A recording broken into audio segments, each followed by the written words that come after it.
Entonces, la información de este curso se imparte, como ya veis, en el marco de la escuela de atención. Eso es muy significativo. Entonces, por ejemplo, cuando éramos pequeños, si os acordáis, hacíamos este tipo de dibujos, ¿no? Nos ponían este dibujo y se decía, encuentra las 5 diferencias. Y entonces ahí nos estábamos entrenando la atención. Y entonces había que buscar las 5 diferencias entre estos dos dibujos. Así se entrenaban los niños, ¿no? Entonces, el objetivo 1 de la información que se va a impartir en este curso es dar una información valiosa, novedosa, desde la visión de la ciencia actual, para cambiar mi comprensión de lo que entiendo por realidad. Y hay otro objetivo, que es el objetivo 2, y es entrenar mi atención para ver y observar mi contenido mental y entenderme mejor. Es decir, comprenderme de una forma nueva, que de eso es de lo que se trata. De manera que se trata de acceder a lo desconocido que soy, lo desconocido que hay en mí, dándome cuenta de que lo que he creído ser hasta ahora es muy limitado y limitante además. Mirando de una forma nueva, viviendo en un nuevo sistema de creencias mucho más novedoso, más amplio y mucho más divertido. Ese es el objetivo fundamental de este curso. Y entonces, como digo, lo hacemos entrenando la atención desde la forma en que yo lo voy a hacer. Se lo voy a hacer de muchísimas maneras.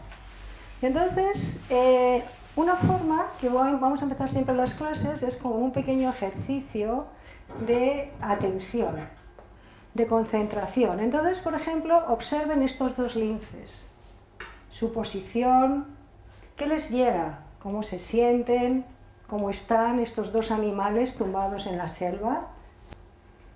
Si se fijan, tienen las orejas completamente de punta. Sin embargo, los ojitos los tienen como cerrados, o sea, están como ahí en estado meditativo.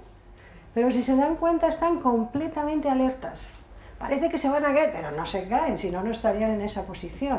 Están completamente relajados y completamente alertas, descansando. Eso es lo que yo quiero transmitir. Mi propuesta es tomar conciencia de la importancia de la atención enfocada. Y se trata de observar con atención plena, como hacen estos linces. Y la pregunta es, ¿cómo me siento cuando veo esto? ¿Qué siento en mi cuerpo? ¿Cómo me siento? Entonces vamos a hacer un ejercicio, un pequeño ejercicio que empezaremos así todas las sesiones a lo largo del curso, de 1 minuto, y vamos a llevar la atención respirando en nuestro corazón. Nos sentamos cómodamente, sentimos el cuerpo y tomamos conciencia de cómo estamos respirando.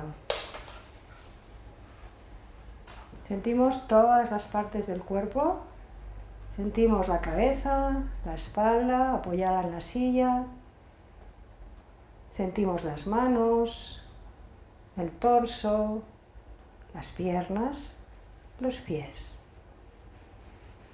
Observamos todo el cuerpo, sentado en la silla. Y tomamos conciencia de cómo estamos respirando. Nada que hacer. Simplemente observar mi respiración.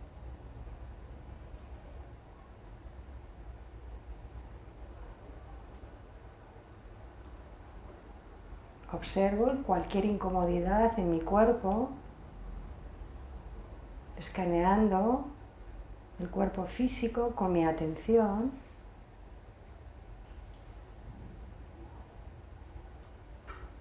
Y ahora llevo la atención al espacio que rodea mi cuerpo, como 10 centímetros. Expando mi atención al espacio que rodea mi cuerpo.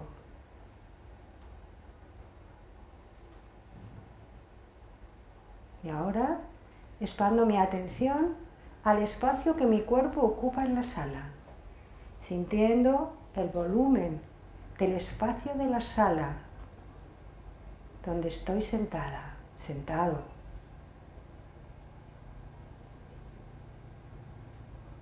Y ahora llevo la atención a 10 centímetros del espacio que rodea mi cuerpo.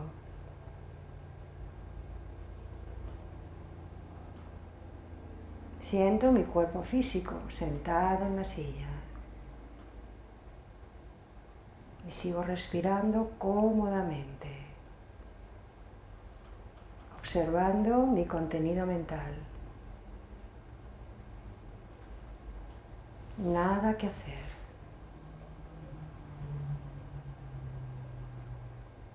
Y ahora llevo la atención al centro del pecho, como si respirara desde el centro del pecho. Y visualizo o siento un sentimiento de amor, de cariño hacia alguien o hacia algo, un animal, una persona, un hijo. Instalo en mi pecho ese sentimiento de amor, de cariño, y permito que ese sentimiento se instale en el pecho, como si estuviera emitiendo esa emoción, ese sentimiento hacia afuera. Y ahora, durante un minuto, simplemente respiro en el pecho con ese sentimiento amable, de cariño.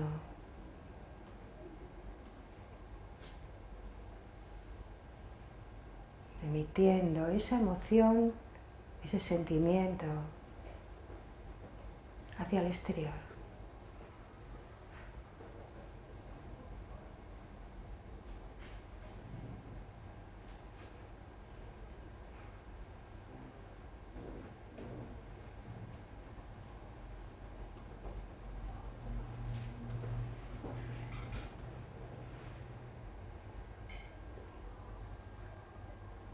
Y lentamente vuelvo a llevar la atención al cuerpo físico sentado en la silla.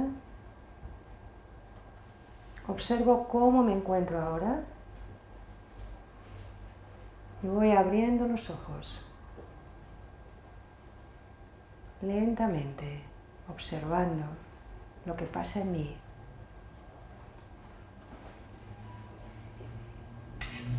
Y observo cómo me encontraba al principio y cómo me encuentro ahora. ¿Cuál es mi estado mental? ¿Cómo se encuentra mi cuerpo? ¿Cómo estoy? Y es que sucede que la experiencia de la vida está condicionada por la atención, porque realmente estamos donde está nuestra atención. Entonces este curso tiene una estructura de dos módulos independientes de 8 sesiones cada uno, impartidos en este curso académico. Entonces se hace aquí, en este centro, a las 7:15. El módulo A es la introducción a los conceptos cuánticos y los experimentos más innovadores. Hago una revisión de los conceptos que hubo en física anteriores y los experimentos que dieron lugar a los científicos que establecieron las leyes del mundo cuántico. Entonces empezamos el 17 de octubre, ese es el primer día.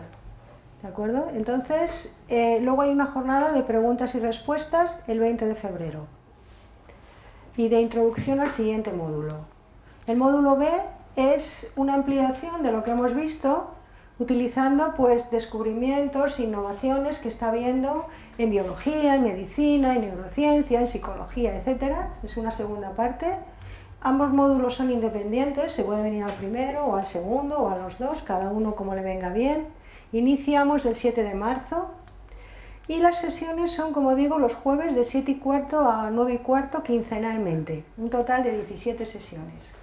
A veces no están seguidas cada 15 días porque hay problemas, tengo problemas de trabajo y no puedo venir cada 15, pero vengo a lo mejor dos veces más juntas, o sea, son todas las sesiones, se dan, pero a veces, como digo, hay más vacío de 2 semanas. Eso es, perdón que interponga. ¿Puedes volver a poner eso?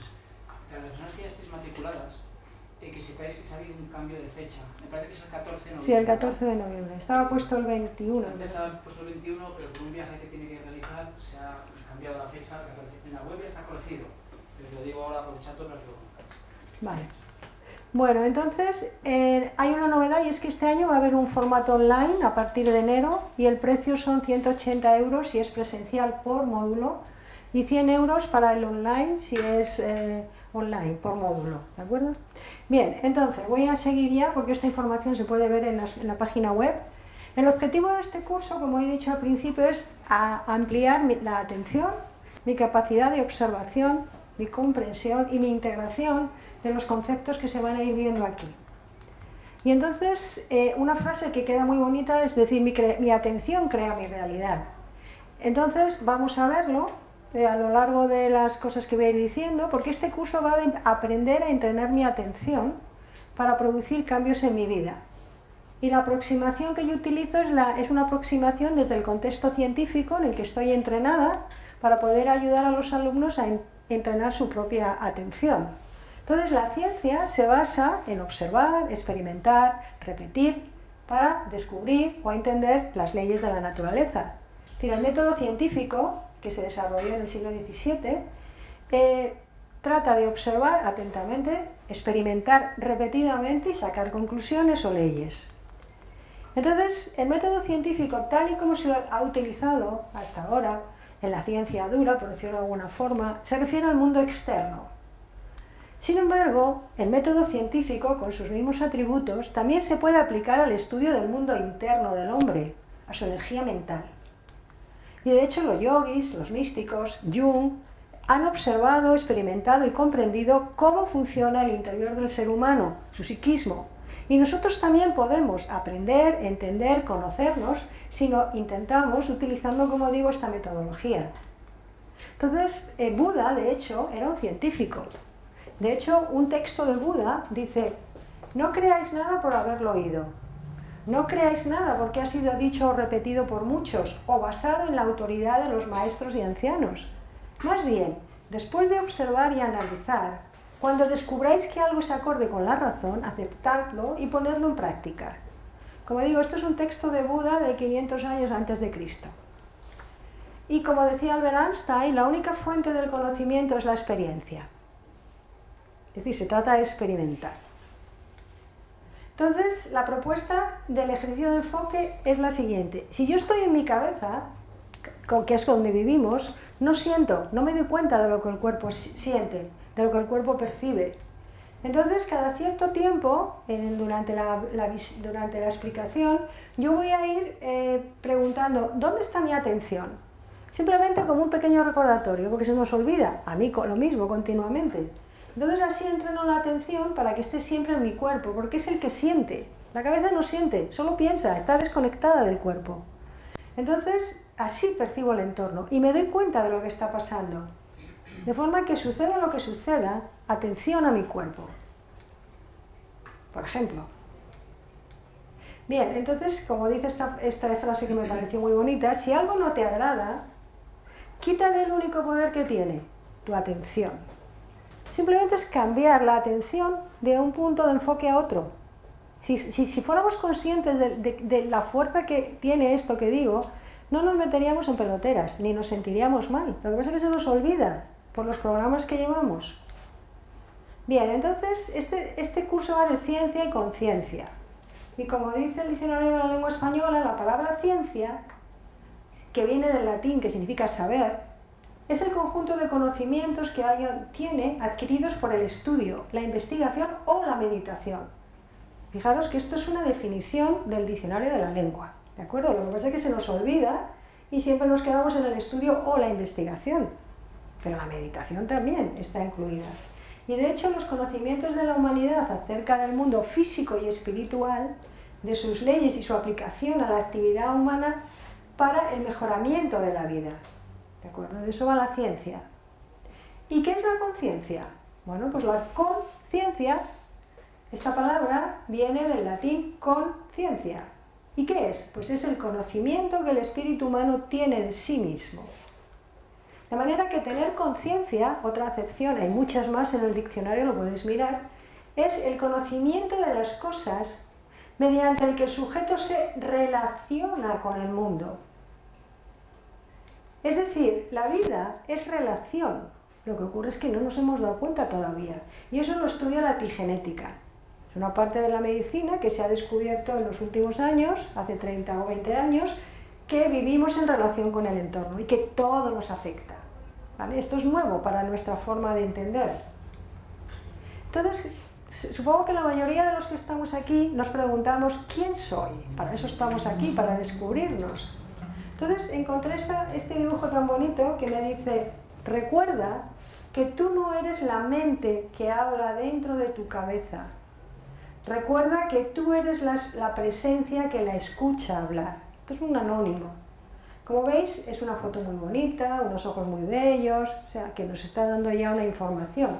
Pero en realidad, cuando uno empieza a darse cuenta, a indagar dentro de sí mismo, en realidad, el quién soy, en realidad se transforma en qué soy. Porque el quién está definiendo un personaje, que es un programa mental, que es lo que hemos ido aprendiendo, es con lo que nos identificamos. Pero realmente eso es una parte de lo que somos, es la parte mínima, es la parte social, pero somos otra cosa, mucho más grande. Y como digo, vi esta frase que me gustó mucho, que para vivir el momento presente, el ahora, como los linces, por eso no se caían del árbol, porque estaban presentes, este momento no necesitas usar la mente. Se trata solo de estar consciente, de solo ser conciencia. Porque cuando estamos conscientes, estamos recibiendo la información continuamente del medio. En el libro 1984 de George Orwell dice, hasta que no tomen conciencia, no se revelarán y sin revelarse no podrán tomar conciencia. Lo cual significa que para poder salir de los patrones en los que me encuentro, tengo que querer hacer algo. Es decir, me tengo que revelar. No contra, sino observar, para ver si quiero o no seguir estando donde he estado hasta ahora. De eso se trata, porque si no, lo conocido es muy cómodo, ahí estamos todos. Porque entrar en lo desconocido nos da mucho miedo, porque para eso nos han entrenado, para que no entremos en aquello que parece que es desconocido, ¿no? Y la pregunta, claro, la pregunta del millón es, ¿y qué es la conciencia? Bueno, pues René Descartes, que era un filósofo y matemático francés del siglo XVI-XVII, escribió esta fantástica frase que es pienso, luego existo. Y ahí estamos todos metidos. Existo, luego pienso, mejor dicho, pienso, luego existo. Entonces, esta frase, que es la que se ha transmitido a lo largo de siglos, es la que resume su proceso intelectual y filosófico, que afirma que la única forma de encontrar la verdad es mediante la razón. Como digo, en los últimos siglos, ahí nos encontramos las sociedades avanzadas o industrializadas, ¿no? Aquí nos hemos quedado atrapados en la mente racional, que es nuestra forma normal de aprehender la realidad. Pero esto incluye a la filosofía y a la ciencia actual. Y es que estamos sin darnos cuenta de que la mente racional es solo una pequeña parte de lo que he puesto ahí, la gran mente, por poner una palabra, de la que formamos parte todos.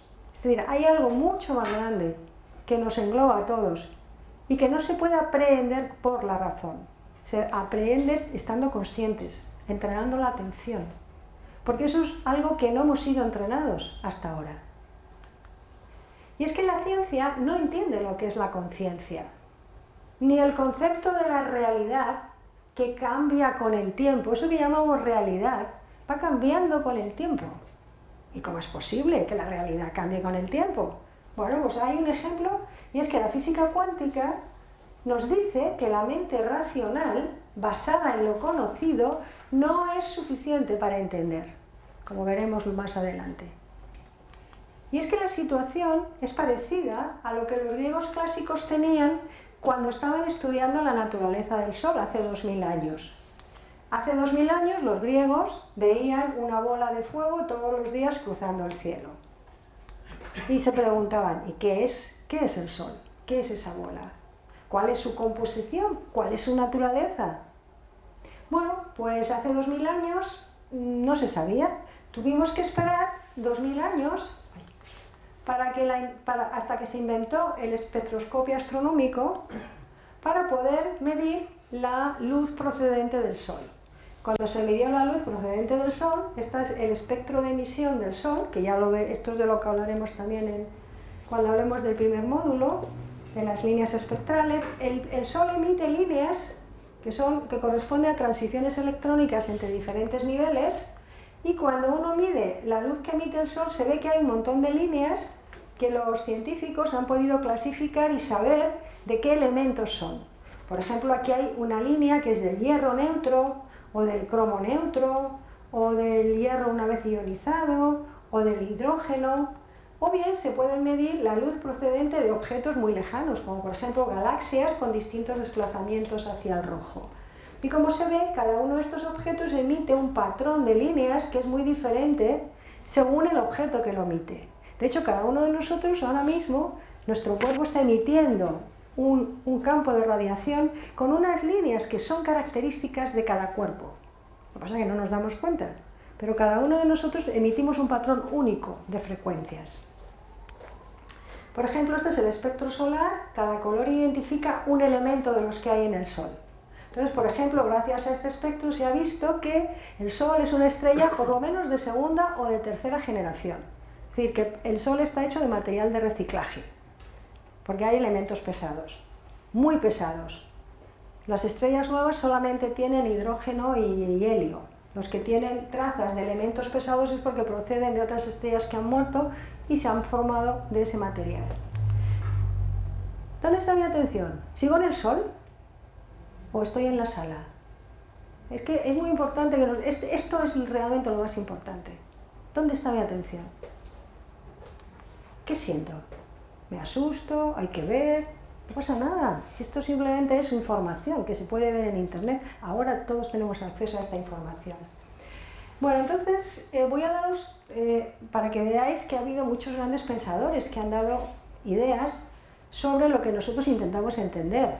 Por ejemplo, Niels Bohr, que fue un premio Nobel, el que creó el modelo de Bohr, con 26 años, pues él ya decía que la palabra realidad es también una palabra que hemos de aprender a utilizar correctamente.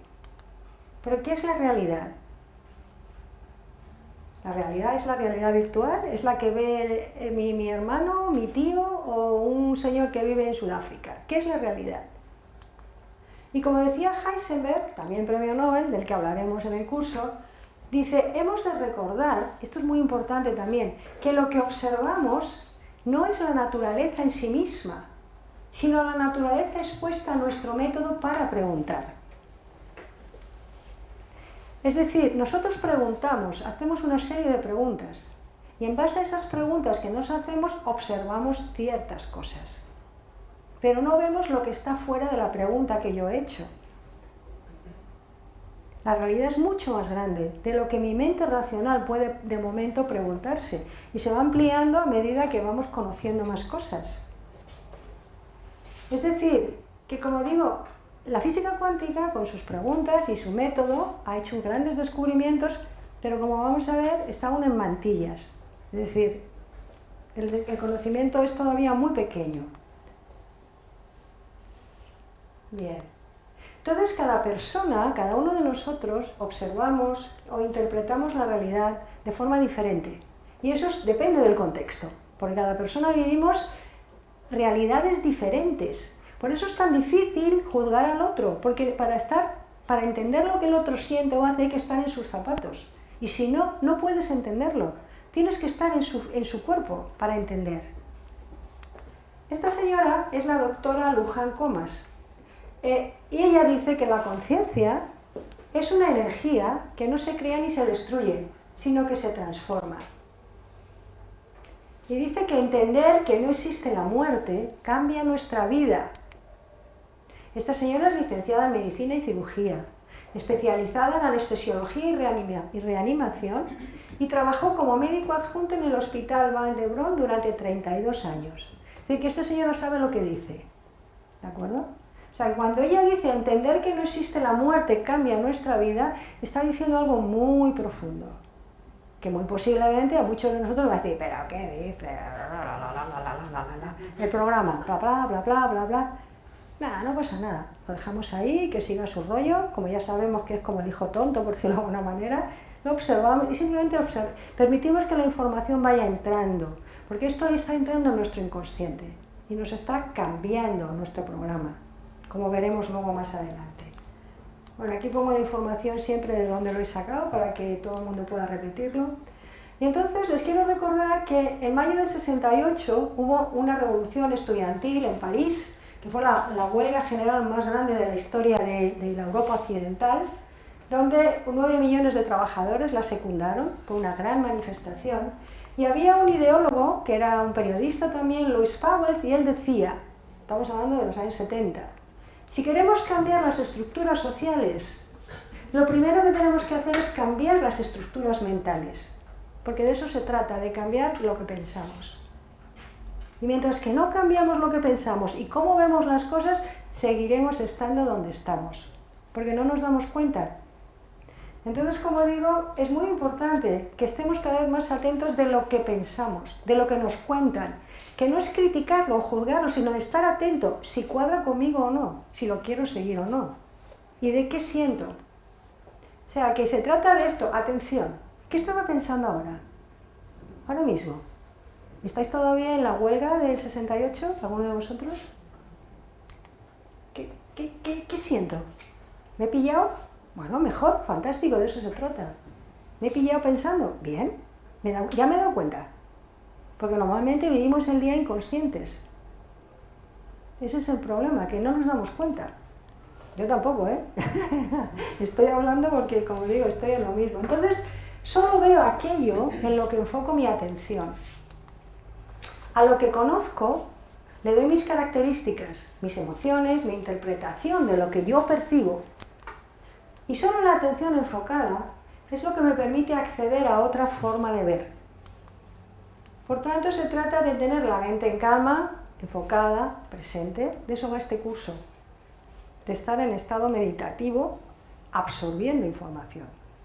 Que luego, como digo, toda esta información se le pasa a los alumnos, los ficheros en PDF. Y es que la percepción, cuando percibimos el entorno, es algo que hemos aprendido. Nos han enseñado a percibir de una cierta forma. Por eso estamos tan inconscientes, porque hay muchas cosas que están sucediendo y no nos damos cuenta, porque no estamos programados para verlo, para aprender. Y como decía el doctor Smitis, el mundo del niño es cuasi alucinatorio, el mundo del niño. Y al crecer, los niños aprenden a ignorar aspectos de la realidad considerados como alucinatorios por los adultos que los rodean. Entonces los niños van cortando su percepción, van cercenando lo que van percibiendo para poder adaptarse al entorno en el que están y que les quieran y les acepten. Y es que lo que ves depende no solo de lo que miras, sino también desde dónde miras, que es muy importante tomar conciencia de eso. No es lo mismo estar en el campo que estar en el campo con animales, bueno, por caso, que estar en un país en guerra, o que estar en, yo qué sé, en una universidad estudiando. Es que todo depende. Y además yo cada vez me doy más cuenta, si tú vas hablando con las personas puedes ir viendo dónde está esta gente, o dónde se ha educado, o qué tipo de trabajo hacen, porque cada uno contamos nuestra película en función de nuestro contexto.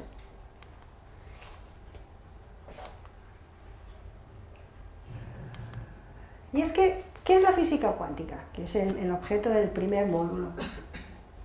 Bueno, pues la física cuántica es una teoría matemática. Teoría matemática. Que se empezó a desarrollar en el año 1900, con un descubrimiento que hizo Max Planck y propuso la primera hipótesis cuántica, de que la luz se comporta en la interacción con la materia de forma discontinua. Entonces, la física cuántica es el modelo teórico de la ciencia actual para describir el comportamiento de la materia y la energía a escalas muy pequeñas, es decir, en el mundo de los fotones, de los átomos, de los núcleos.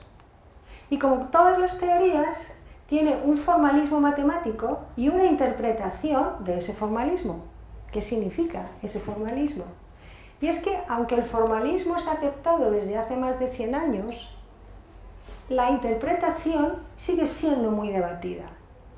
Porque es que el mundo cuántico no es cognoscible de alguna forma por la forma de pensar de la mente racional en la que nos movemos en esta dimensión. Ahora hablamos un poco más de esto. Entonces, la física cuántica sucede que es el conjunto de ideas más revolucionarios sobre el comportamiento del mundo microscópico, es decir, del mundo de lo muy pequeño. Es decir, en el espacio, las escalas a las que se aplican las ideas cuánticas, las leyes cuánticas, es en la escala de los nanómetros, o sea, 10 elevado a menos 9 centímetros. En esos espacios, ahí se producen las leyes cuánticas. Y en la escala temporal es en tiempos del orden de nanosegundos, es decir, 10 elevado a menos 9 segundos. Entonces, en estas dimensiones espaciotemporales, ahí las leyes cuánticas son totalmente válidas. Y ahí es donde se han hecho todos los descubrimientos del mundo cuántico. Y entonces, a pesar de que las leyes de cómo se comporta el mundo a escalas muy pequeñas se descubrieron hace 100 años, la física cuántica está aún en mantillas y hay un universo de comprensión por descubrir. Esto tiene que ver con la manera en que entendemos las cosas, aparte de la matemática, por supuesto, o sea, del mundo de la teoría matemática, es la forma en que nuestra mente interpreta las cosas. Y es que además hay otro problema, y es que la física cuántica actual se refiere al mundo de lo muy, muy pequeño, de momento. Es decir, no se aplica a nuestra realidad cotidiana, porque aún no se sabe suficiente. Es decir, que cuando alguien habla de la medicina cuántica o de la psicología cuántica o tal, pues muy bien, está muy bien que usen la palabra, pero no es una tontería, porque como digo, la palabra cuántica en ciencia se aplica de momento al mundo de lo muy pequeño. Eso es todo lo que puedo decirles. Luego ya cada uno pues que interprete lo que quiera y que utilice los conceptos tal y como mejor le parezcan, ¿no?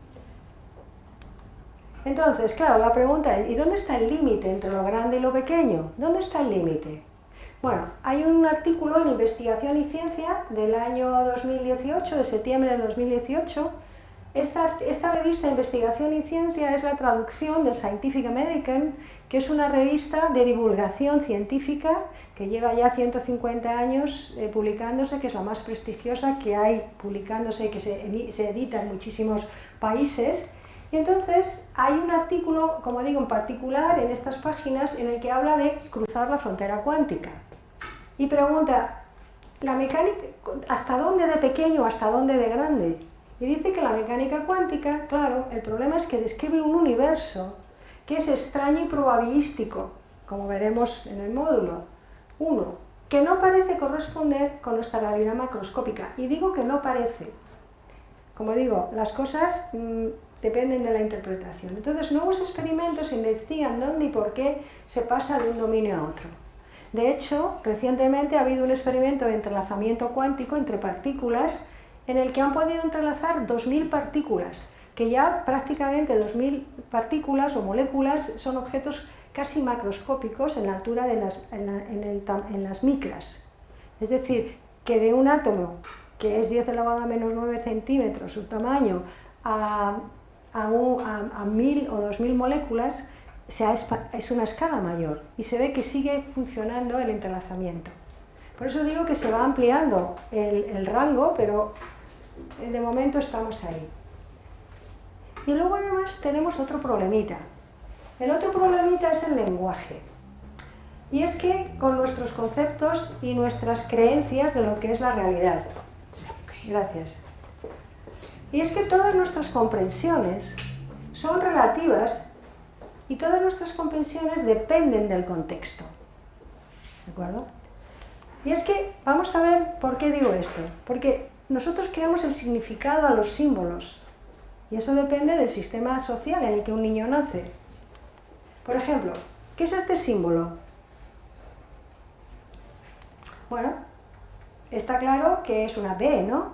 Si añado A y C. Pero, ¿qué ocurre si añado 12 y 14? Bueno, pues que está claro que es un 13. ¿Y qué pasa si añado esto? ¿Qué es? Está claro que es una B y un 13. Y entonces, ¿qué sucede con este pequeño ejercicio? Pues que según el contexto, la persona entrenada, la que conoce el símbolo, instantánea e inconscientemente, ve significado en una forma sin significado. Significado se lo damos nosotros, lo da la cultura. Es decir, que si yo no sé lo que es algo que desconozco y lo veo, simplemente no lo veo, no me doy cuenta. ¿Por qué? Porque no lo conozco. Entonces, lo desconocido nos está rodeando continuamente, lo llevamos a todas partes. Lo que pasa es que está con nosotros, pero no lo vemos, porque no estamos acostumbrados a observar detenidamente, a estar plenamente presentes.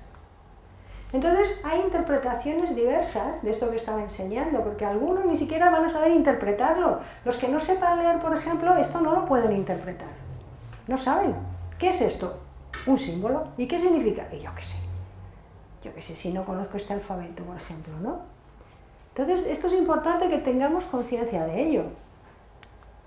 Es decir, que el significado depende del contexto.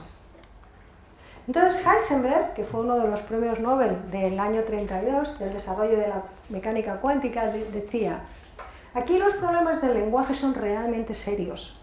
Queremos hablar de alguna manera sobre las estructuras de los átomos, pero no podemos hablar de los átomos en lenguaje corriente. En la teoría cuántica nos encontramos con que no tenemos ni una sola guía para correlacionar los símbolos matemáticos con los conceptos del lenguaje ordinario. Y la única cosa que sabemos es que nuestros conceptos comunes no pueden aplicarse a la estructura de los átomos.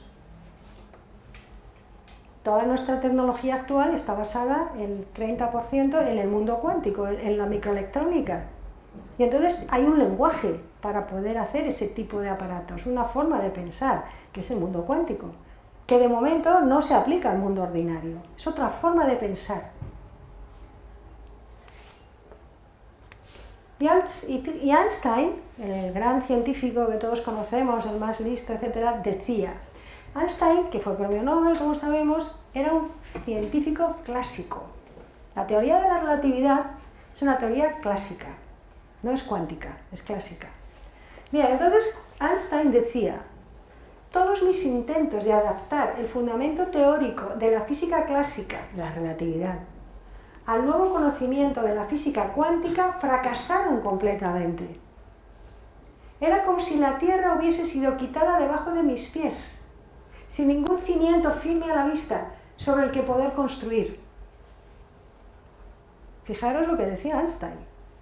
Estamos hablando de, bueno, del descubridor de la teoría de la relatividad, un genio. Y cuando empezó a intentar entender los conceptos cuánticos desde la visión de la física clásica, que es lo conocido, lo que él conocía, dijo, ¡guau! ¿A dónde voy? Pues ahí estamos todos, quiero decir, pero él lo decía, ¿de acuerdo? Bueno, esto sacado, aquí pongo los libros donde ha salido. De nuevo, ¿cómo me siento? No pasa nada, es lo que hay, lo importante es darse cuenta.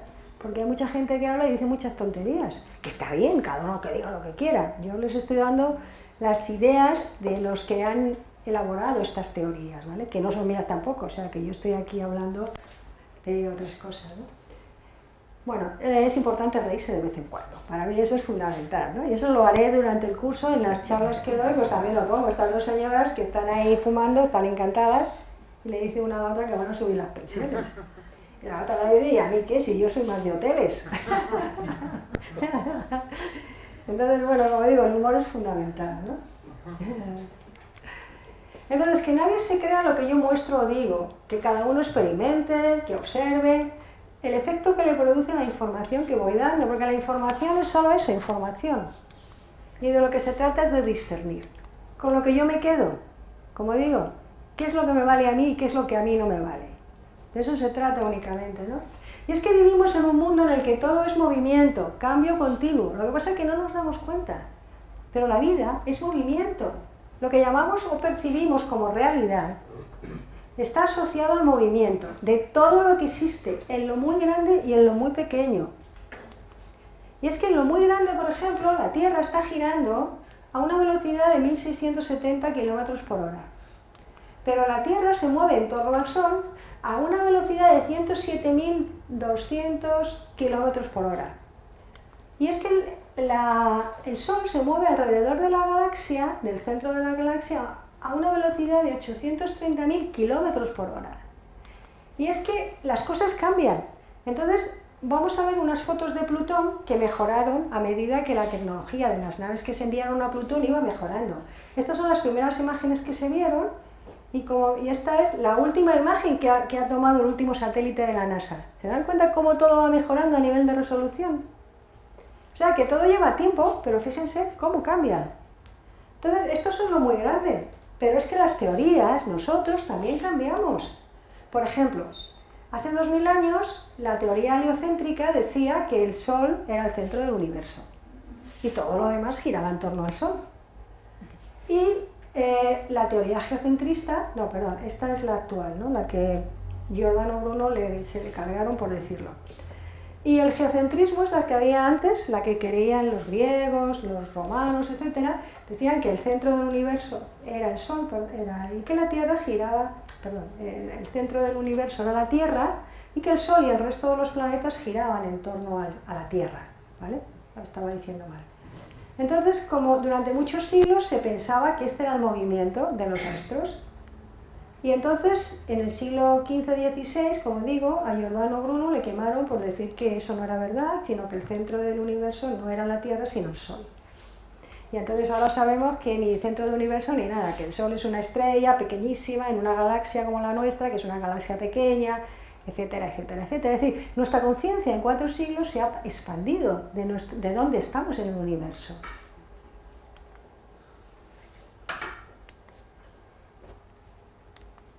¿Estamos aún en el sistema solar? Y en lo muy pequeño ocurre igual. En los átomos, que veremos luego, este es el dibujo de lo que todos entendemos por átomos, todo está en movimiento. Los átomos, es una molécula de agua que se está moviendo, un oxígeno y 2 hidrógenos.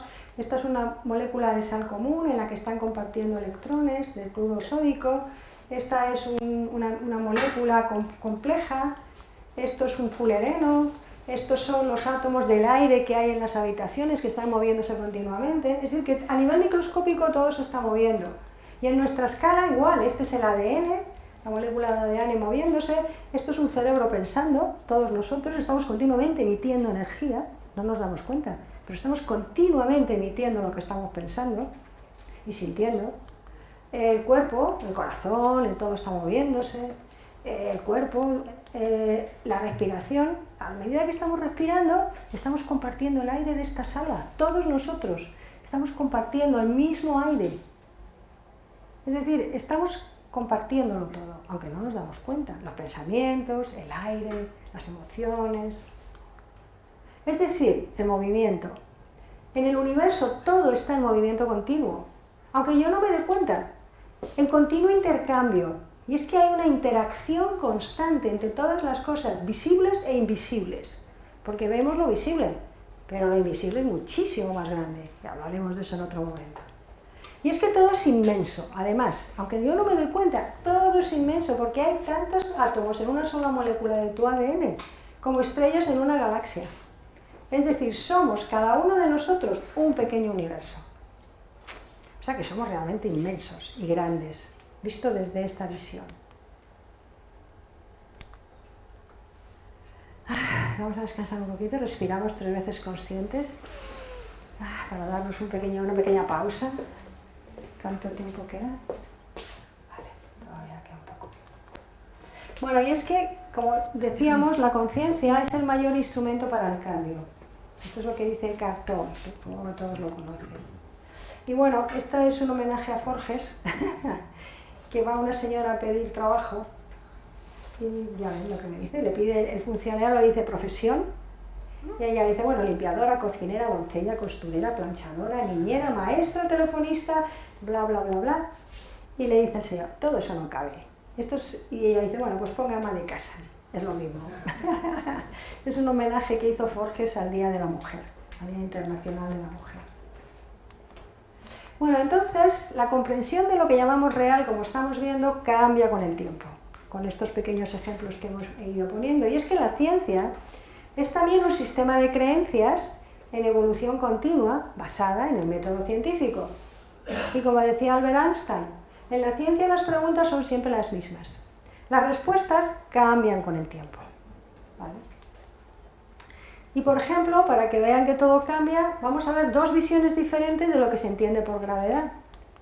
Según Newton, que es donde estamos todos en la física clásica, desde el siglo XVII-XVIII, el espacio y el tiempo son entidades separadas e inmutables, y la fuerza de la gravedad actúa instantáneamente, haciendo que todos los cuerpos se atraigan.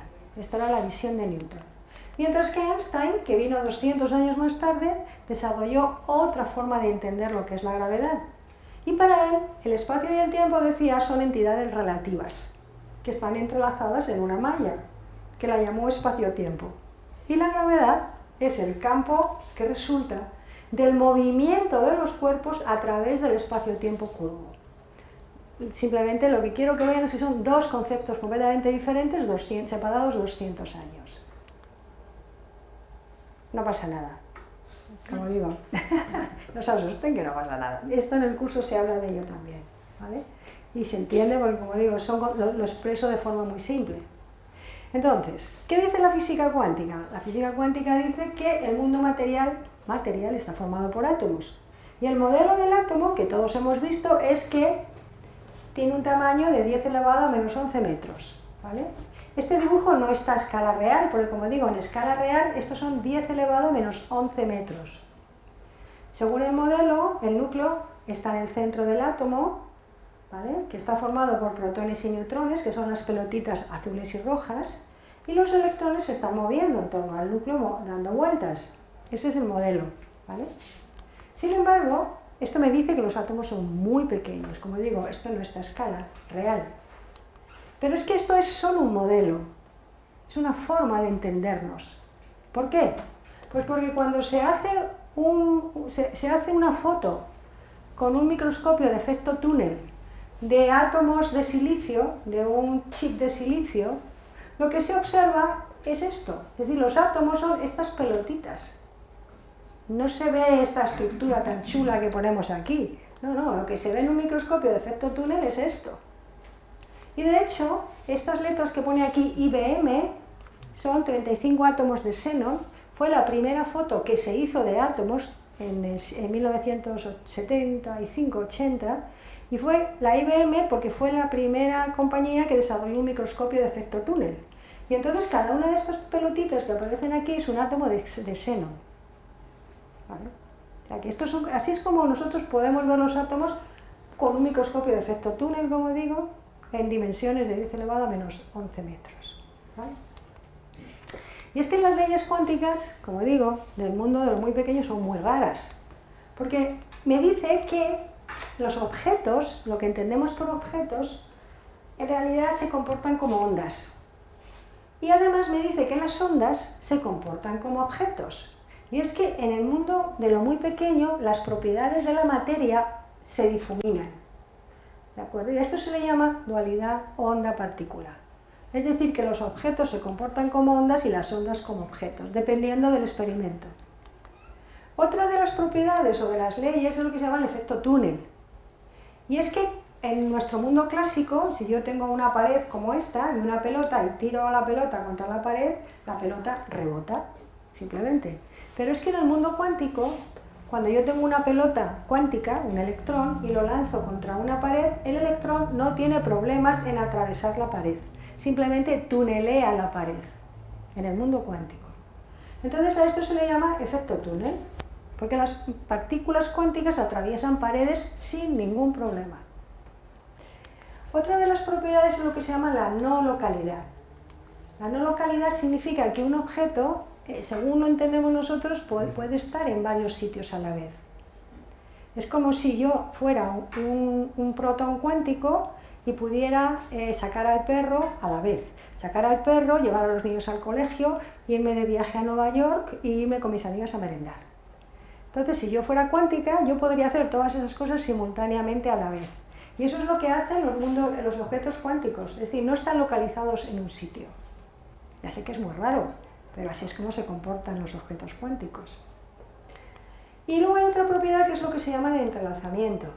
Es que las partículas cuánticas, cuando han estado juntas en un cierto experimento, cuando se colocan dos partículas juntas y se separan, se transmiten información de manera instantánea, estén a la distancia que estén. Lo que le pasa a una, la otra lo sabe instantáneamente. Y a esto se le llama entrelazamiento. Estén a la distancia que estén. Ya se ha probado con muchos kilómetros, se ha visto en experimentos que la información de dos partículas entrelazadas se transmite instantáneamente de un sitio, de la una a la otra. Y es que sucede que en el mundo de lo muy pequeño los conceptos de espacio y tiempo, como estábamos hablando antes de Newton o de Einstein, que hablaban del espacio y del tiempo como magnitudes absolutas o relativas, según Einstein o Newton, es que en el mundo cuántico los conceptos de espacio y tiempo no tienen sentido. O sea, imaginaos que vivimos en un espacio, en una realidad donde el tiempo y el espacio no los necesitamos. Porque las partículas cuánticas, para ellas el tiempo y el espacio no tiene sentido. Y es que en física cuántica, la interpretación actual es que no hay cosas materiales, sino que lo único que existe son probabilidades de presencia de los objetos microscópicos en estudio. Es decir, en el mundo cuántico se trabaja con probabilidades de presencia, no con objetos puntuales. Aquí, en este instante y en este lugar, que es como nos movemos en el mundo clásico. Es decir, es otra forma de entender la realidad cuántica, en lo muy pequeño, ¿vale? Entonces, como digo, otra cosa importante a tener en cuenta es que la física cuántica actual, como teoría matemática que se aplica al mundo microscópico, no se ocupa de la mente, ni del psiquismo humano, ni de las emociones, hasta ahora, ¿vale? O sea, lo conocido hasta ahora es, como digo, el mundo microscópico. Y cómo funciona la mente, las emociones y tal, no se sabe. De momento no hay conocimiento. Sin embargo, siempre ha habido gente muy inteligente, interesada en la conexión entre la física cuántica y el psiquismo humano. Es decir, que no es una cosa nueva, sino que ha habido mucha gente ya que ha estado intentando ver cómo se pueden conectar estos campos, ¿no? De hecho, hay una lista de más de 200 renombrados intelectuales, científicos, escritores, pensadores, que tomaron en serio la posibilidad de la existencia de los fenómenos psíquicos, como la telequinesis, la visión remota, es decir, la biolocación, es decir, lo que se llama la interacción mente-materia, ¿vale? Entonces, Marie Curie, que como saben fue premio Nobel 2 veces, o Max Planck, el padre de la física cuántica, o como Wolfgang Pauli, otro premio Nobel, o como John Bell, el que puso de manifiesto el entrelazamiento. Todos ellos, como digo, estaban intentando ver cómo podían correlacionar el psiquismo humano con la física cuántica, con las leyes conocidas del mundo cuántico. Bueno, aquí hay una frase para descansar un poquito. Isabel Allende, que dice: todos tenemos una reserva de fuerza interior insospechada que sale cuando la vida nos pone a prueba. Bien, entonces Pauli y Jung, de hecho, que yo supongo que ya los conocen, colaboraron en un momento de su vida para intentar hacer una teoría de cómo el psiquismo y la física cuántica se pueden integrar, ¿no? De hecho, en el año 1932, el físico mundialmente reconocido Wolfgang Pauli ya había hecho el trabajo que le llevó a ganar el premio Nobel en el año 1945. Y en el año 1932 él sufría mucho porque había tenido una serie de problemas personales. Bebía mucho, se peleaba frecuentemente y tenía sueños poderosos y muy desagradables. Y entonces pidió ayuda a Jung para que le tratara, porque era uno de los psiquiatras más famosos de la época. Y durante este tiempo se creó una extraordinaria relación intelectual entre ambos hombres. No solo entre un físico y un psiquiatra, sino entre la física y la psicología. Y a medida que su relación se desarrollaba, Jung y Pauli discutían sobre la naturaleza de los sueños y su relación con la realidad. Encontraron sorprendentes bases comunes entre la psicología profunda y la física cuántica. Y esto influyó profundamente en el trabajo de cada uno. Pero como ya sabéis, esta información está archivada, pero existe. O sea que el estudioso, el curioso puede verla, porque esto no se enseña en ningún sitio. Me refiero a las universidades o en sitios así. Pero existir existe. Siempre ha habido gente interesada en estar en los bordes, es decir, en ir más allá de lo establecido, ¿no? Y estoy aquí hablando de dos personas extraordinarias, ¿no? Bien. Y es que nuestra realidad, vuelvo a la palabra realidad, ¿no?, es una misteriosa red de interacciones de las que casi nunca somos conscientes. Relaciones que existen en muchas dimensiones, pero no somos conscientes. Pero no pasa nada, lo importante es darme cuenta de que es así. Y es que hasta ahora la mayoría de nosotros estamos entrenados a fijar nuestra atención solo en lo material. Ese es el tema, solo vemos el cuerpo físico o el objeto, porque es el entrenamiento que tenemos. Pero como decía Nikola Tesla, otro gran inventor, el día que la ciencia empiece a estudiar los fenómenos no físicos, es decir, no materiales, hará más progreso en una década que en los siglos previos de su existencia. Y como dice Lao Tzu, a la mente que está quieta, todo el universo se le rinde. Pero la mente ha de estar quieta y atenta. Hay que estar muy enfocado. Porque Einstein, como ya sabéis, cuando se casó por segunda vez, una de las cláusulas que tenía en su matrimonio era que no se le podía molestar cuando estuviera trabajando, bajo ningún concepto. Tardara las horas que tardara en salir de su laboratorio. Pero cuando uno está concentrado y enfocado, cualquier distracción te quita las ideas. Es decir, hay que estar muy enfocado en lo que estás haciendo y muy en silencio. Quiero decir, sin meterte en la radio, en la televisión, en el tiempo, en el mundo en el que se estamos... Eso nos saca, así no podemos crear nada, no podemos entrar a ningún sitio, porque eso es conocido, eso es basura mental, lo siento, pero es como yo lo veo. Entonces, la única forma de poder acceder a algo distinto es manteniendo la mente muy enfocada, muy atenta, muy en silencio, entrenándonos para eso, y empezar a ver de una manera diferente.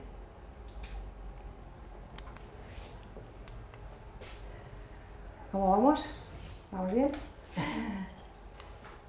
Y es que como dice Álvaro Pascual León, que es un profesor de la Escuela de Medicina de Harvard, dice que tu cerebro cambia con cada cosa que piensas, incluso aunque no lo digas. Es que no somos conscientes de cómo estamos continuamente cambiando. Todo es cambio, todo es movimiento, pero es que incluso lo que pienso está cambiando continuamente mis conexiones neuronales. Y esto, como digo, lo dice un profesor de la Escuela de Medicina de Harvard, que ha invertido 30 años en estudiar la plasticidad cerebral. Y es uno de los mayores expertos del mundo en el campo de la estimulación magnética cerebral, una técnica no invasiva para manipular conexiones neuronales de forma que mejore la salud cerebral del paciente. Es decir, cuando salgamos todos de aquí seremos todos distintos a como cuando hemos entrado, seremos otras personas. ¿Por qué? Porque nos vamos con información nueva y porque el campo que se ha creado es nuevo y todos estamos interaccionando. Entonces vamos a ser otros cuando salgamos. Y cuando andamos por la calle, y cuando dormimos, y continuamente estamos cambiando. Somos mutantes, aunque no nos demos cuenta. Entonces, como dice Einstein, la mente que se abre a una nueva idea jamás volverá a su tamaño original. Es decir, cuando salgamos de aquí, tendremos otra mente. Si seguimos en la misma intento, claro. Si vuelvo otra vez al programa de siempre, pues vuelvo otra vez al círculo de toda la vida, claro. Y como dice este dibujito, para vivir nuevas experiencias, tendrás que atreverte a dejar atrás las comodidades de las costumbres. Si es muy fácil muchas veces, es simplemente hacer algo de una forma un poquito distinta. Y entonces se nos abre un mundo. Bueno, entonces hay muchas visiones de la realidad, como ya digo, y nuestra experiencia conocida es que el universo es local, que para mover algo lo tengo que tocar. Esa es mi experiencia. Y que solo podemos influir directamente en los objetos del universo, como digo, que puedo tocar. Solo puedo mover una mesa si la empujo, ¿vale? Sin embargo, hubo una dialéctica entre Einstein y Bohr, por ahí por los años 30.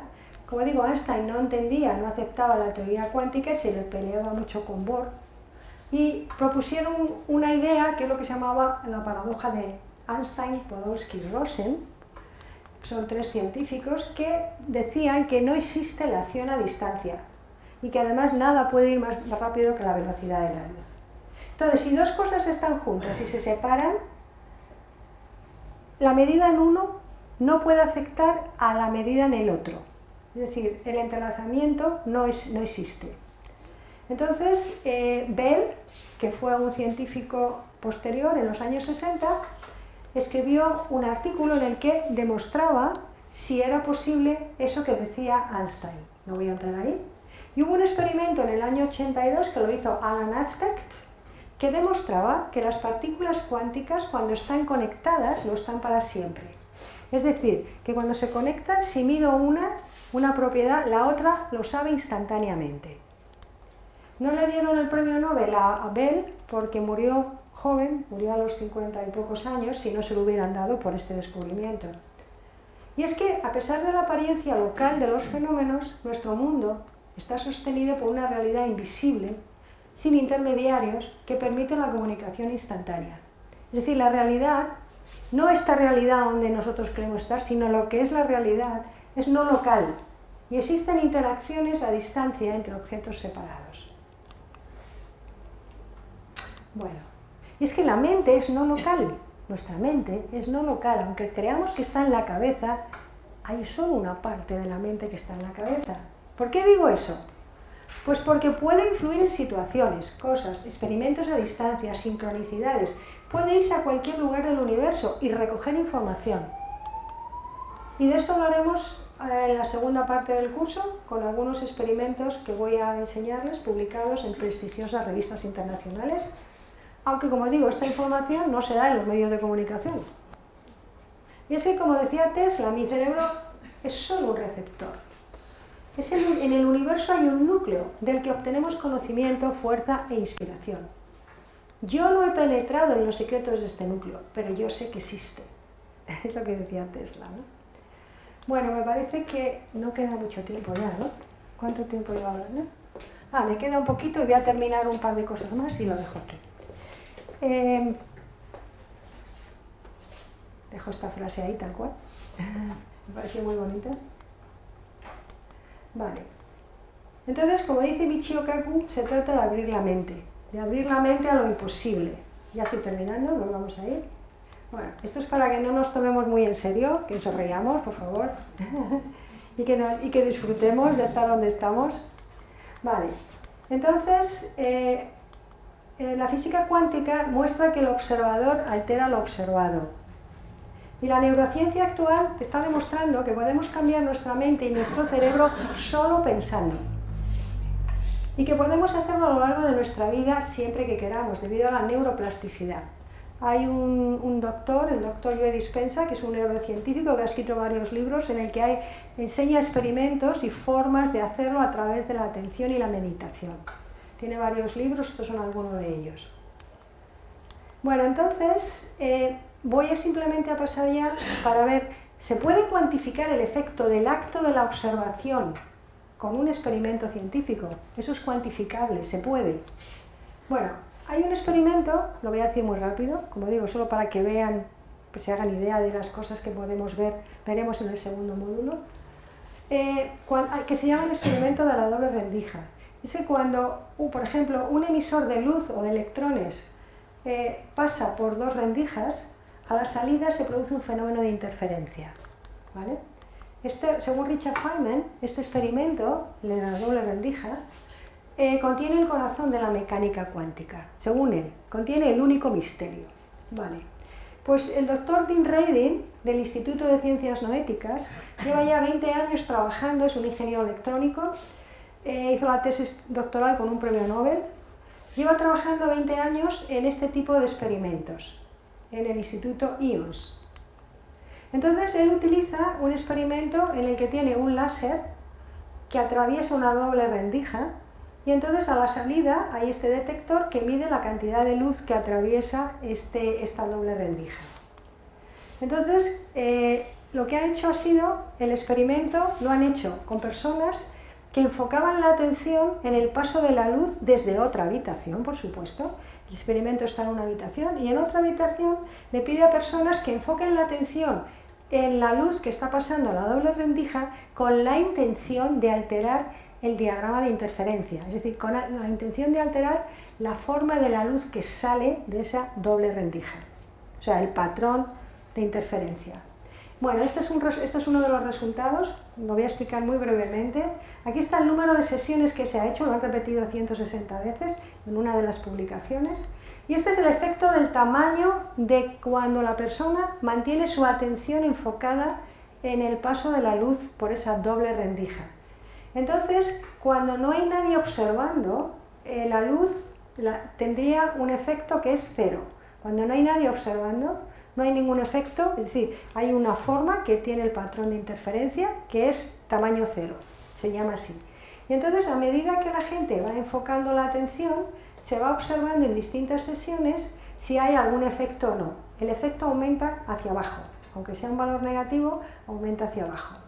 Entonces, lo han hecho con personas que no tienen la mente entrenada a meditar, o sea, gente que se le va la atención cada 2 por 3. Entonces, lo que se observa, estos son cada una de las sesiones con no meditadores, cada uno de estos puntitos.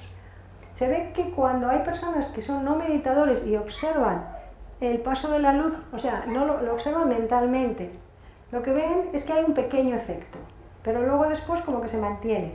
Pero cuando lo hacen con personas meditadores, gente que está entrenada a mantener la atención fija, con la intención de cambiar ese diagrama de interferencia, se ve que hay un efecto mucho mayor.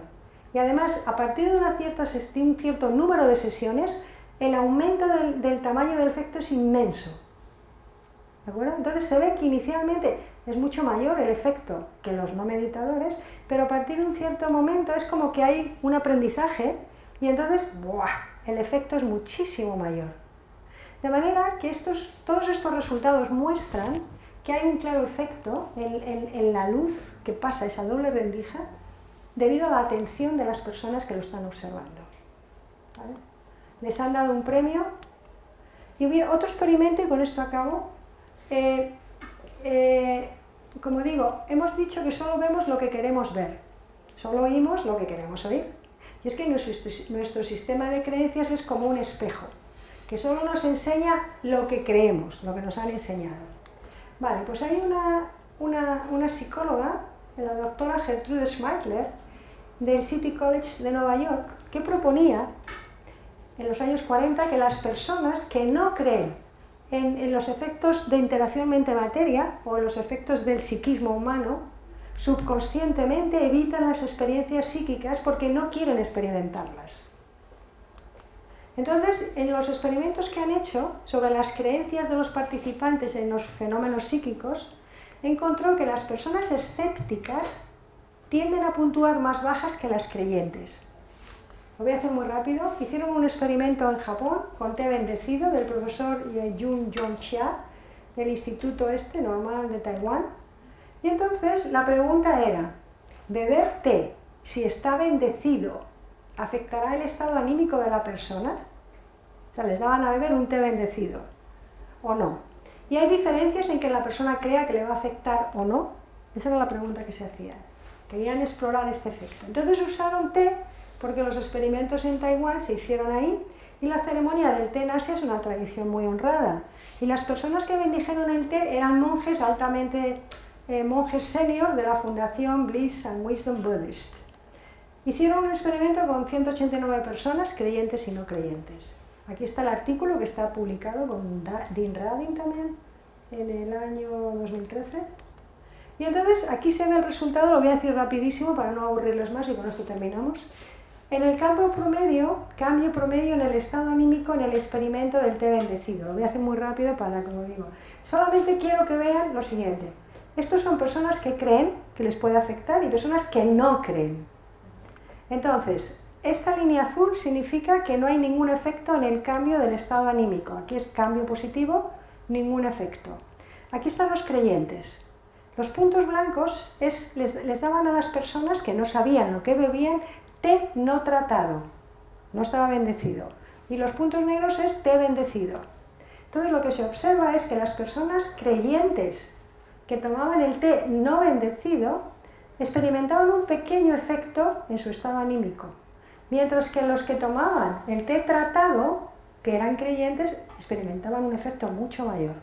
Es decir, que los creyentes, tanto si tomaban té bendecido como si no, experimentaban un efecto del té en su estado anímico, mientras que los no creyentes daba igual que les dieran té tratado que té no tratado, no pasaba nada. Bien, es decir, La probabilidad de este resultado, si fuera al azar, es de 50.000 frente a 1. Es decir, este fenómeno es estadísticamente significativo, o sea, no hay un error en ello. Es muy significativo. De manera que esto demuestra que la creencia modula el efecto, en este caso, de verte bendecido. Es decir, lo que yo creo me va a afectar, de una manera o de otra, pero mis creencias me van a afectar. Bueno, lo vamos a dejar aquí ya. Y antes de terminar, les voy a poner unos vídeos, solamente va a descansar para reírnos un ratito y ya terminamos. Vamos a ver. Esto lo suelo hacer en clase también, como digo, para descansar un poquito. Vamos a ver. Vamos a ver este, por ejemplo. Algunos de los que hayan venido a clase lo conocerán. No funciona.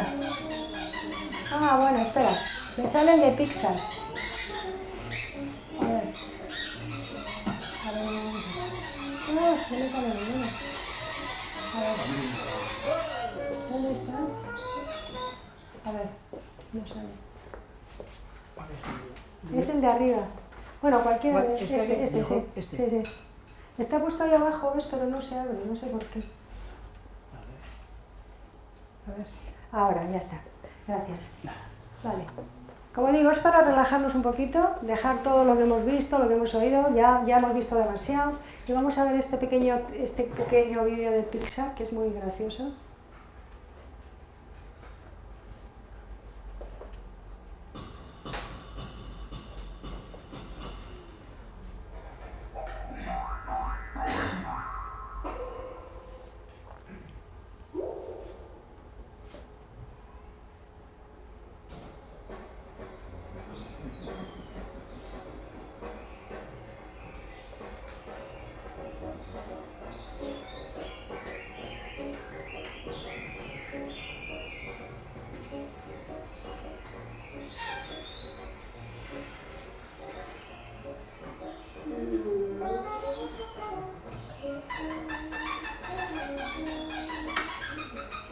¿A quién les recuerda esto?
Se han quedado sin traje.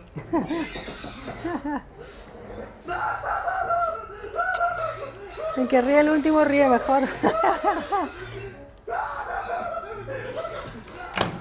Bueno, les voy a poner un par de ellos ya muy breves y terminamos. Un poquito más. A ver, tengo algunos muy buenos. A ver, ¿alguno de ustedes fuma? ¿Alguno de vosotros fumáis? ¿Cuántos fumáis? ¿No? ¿Aquí no fuma nadie? Bueno, pues entonces vamos a ver este. A ver cuál es este. Uno más y ya lo dejamos. A ver si funciona, parece que no. Bueno, pues lo vamos a dejar aquí si no, ¿vale? Bueno, pues nada, si quieren hacer alguna preguntita, esto, como digo, es un poco la visión de cómo vamos a hacer el curso, que tiene, como dije, dos módulos. Luego después a las personas que asisten, como digo, se les da la información de los ficheros que se van presentando. Y bueno, pues muchas gracias por su atención. Gracias.